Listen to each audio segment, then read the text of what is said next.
Mission. L'enseignement de ce jour est la deuxième partie de ce qu'on avait vu la dernière fois avec pour sujet la raison d'être de l'Église. Je voudrais faire un rappel.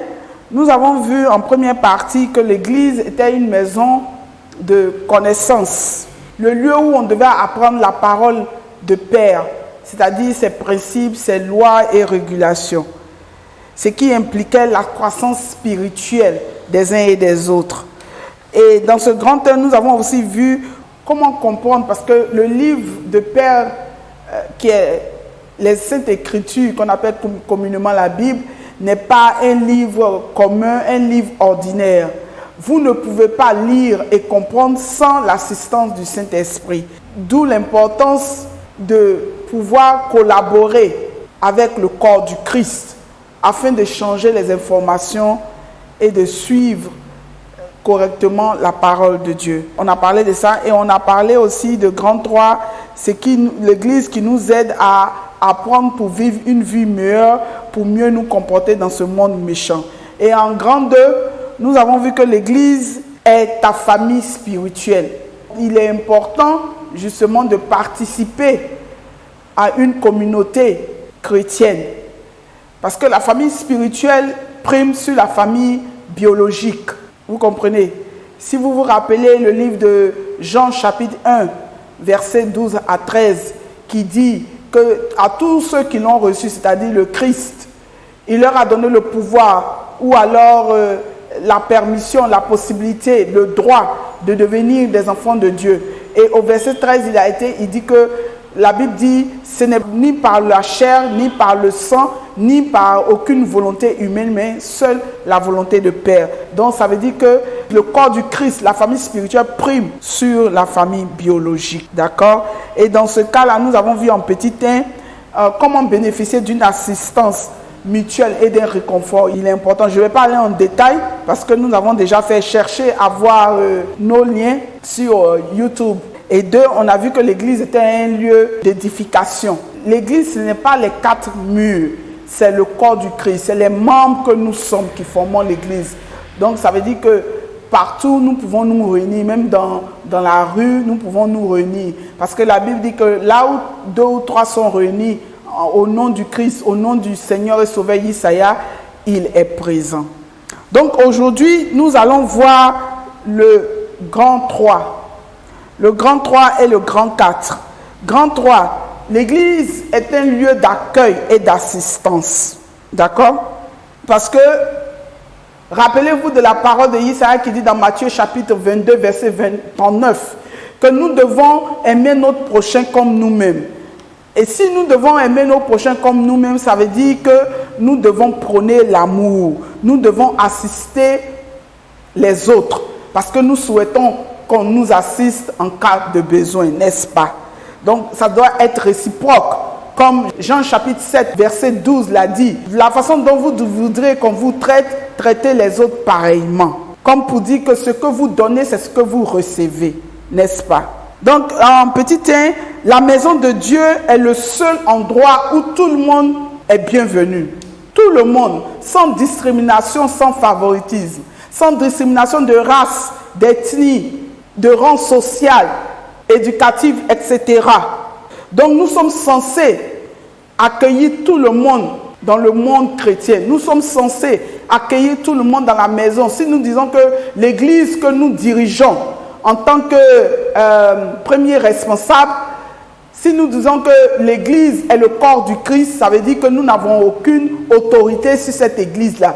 Nous n'avons pas de loi, nous n'avons pas d'ordre à donner. Nous devons nous atteler et nous limiter aux principes bibliques selon la parole du Christ. Car c'est celui-là seul qui est notre leader. D'accord? Donc, il nous a fait comprendre plusieurs fois que nous devons accueillir les gens. C'est pour ça qu'il a dit dans sa parole qu'il n'est pas venu pour les saints. Il n'est pas venu pour ceux qui sont guéris. Il est venu pour les malades, il est venu pour les pécheurs. Par conséquent, nous ne devons pas faire de discrimination. Laissons lire le livre de Jacques, chapitre 2, versets 2 à 4, que je lis. Supposez en effet qu'il entre dans votre assemblée un homme avec un agneau d'or et un habit magnifique, et qu'il y entre aussi un pauvre misérablement vêtus. Si, tournant vos regards vers celui qui porte l'habit magnifique, et vous lui dites, toi, assieds-toi ici, à cette place d'honneur. Et si vous dites aux pauvres, toi, arrête, tiens-toi debout, ou bien assieds-toi au-dessous de mon marchepied. Au verset 4, l'apôtre Jacques nous demande, ne faites-vous pas en vous-même une distinction? Ne jugez-vous pas sous l'inspiration des pensées mauvaises? Vous avez vu, nous ne devons pas discriminer. Je me rends compte malheureusement dans nos maisons spirituelles, il y a des responsables qui réservent des places de premier choix, c'est-à-dire au devant de l'autel, pour un certain nombre de personnes. Quand je parle de l'autel, je ne parle pas de la place réservée au clergé. Je parle des premiers rangs des fidèles. Pourtant, le sens commun aurait voulu que ça soit par ordre d'arrivée. Moi, je pense, afin qu'il y ait moins de désordre et que les gens ne viennent pas ensuite en dernier lieu et qu'on les traîne pas tout à fait devant. Tout cela, ça distrait l'assemblée. Donc, c'est des choses que nous devons éviter.